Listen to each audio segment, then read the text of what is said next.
हमारी जो collector ma'am है टीना डाबी जी, उन्होंने एक कार्यक्रम की शुरुआत की थी, नमो बाड़मेर अभियान, और उसके तहत उन्होंने ये प्रयास किया था कि बाड़मेर शहर के अंदर किस तरह से स्वच्छता के प्रति कार्य किया जाए। वो एक कलेक्टर हैं, उनका काम ये नहीं था कि वो शहर में झाड़ू हाथ में लेके और गलियों में निकले।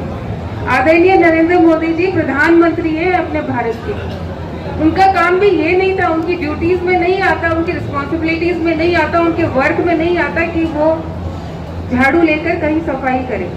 ये एक मैसेज देने का काम होता है, एक मोटिवेशन का काम होता है कि हम सभी की ड्यूटी बनती है, चाहे हम किसी भी पद पर हों, चाहे हम बड़े से बड़े पद पर हों, लेकिन ये हमारी ड्यूटी बनती है कि हम अपने शहर को स्वच्छ रखें। तो जब हमारे देश के प्रधानमंत्री हाथ में झाड़ू लेकर सफाई करने का काम कर सकते हैं, जब हमारे सांसद लोग कर सकते हैं, मुख्यमंत्री साहब कर सकते हैं, हमारी कलेक्टर कर सकती है, हम कर सकते हैं, विधायक लोग कर सकते हैं, तो क्यों नहीं हम सबको अपना अपना कर्तव्य निभाना चाहिए। हमारा उद्देश्य ये होता है कि मेरा घर तो साफ हो जाए, लेकिन सामने वाला है तो गली है वो गंदी हो तो हो नहीं, ये हम सभी का दायित्व है।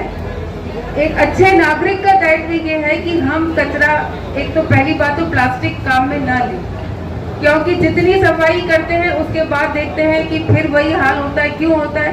क्योंकि जो भी दुकान वाले हैं या जो ग्राहक है वो प्लास्टिक यूज करते हैं, वो यूज करके उन्हीं नालियों में डाल देते हैं, वहाँ कचरा इकट्ठा हो जाता है। तो कितनी भी आप सफाई करोगे परिणाम वही होगा।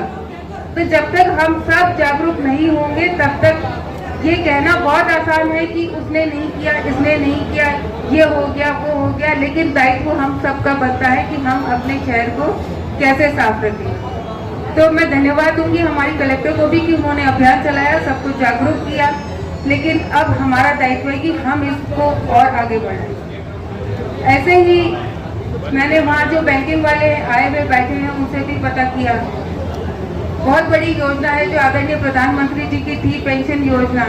एक में तो आपको सिर्फ 376 रुपये जमा कराने हैं और एक में आपको सिर्फ 20 रुपये जमा कराने हैं, और उससे आपको 2 लाख का इंश्योरेंस मिलता है। हम भगवान न करे किसी के साथ कुछ ट्रेजेडी हो जाए, कुछ गलत हो जाए, लेकिन वक्त है, कभी किसी का पता नहीं चलता। आदरणीय मोदी जी ने इतनी बड़ी योजना लेकर आए। मैं गाँवों में भी जो शिविर हो रहे हैं उसमें भी गई, लेकिन भाई साहब दुख की बात यह है कि लोग वो भी नहीं देना चाहते। साल के 20 रुपए हैं, वो भी नहीं देना चाहते। मैं तो कहती हूँ उससे ज्यादा खर्चा तो आपके दूसरे शौक है उसमें पूरे हो जाते होंगे, लेकिन आपको इतनी बड़ी योजना का लाभ मिल रहा है। अभी मैंने देखा कि सिर्फ शायद एक व्यक्ति ने कोई रजिस्ट्रेशन कराया है, बाकी कोई करवाता ही नहीं है।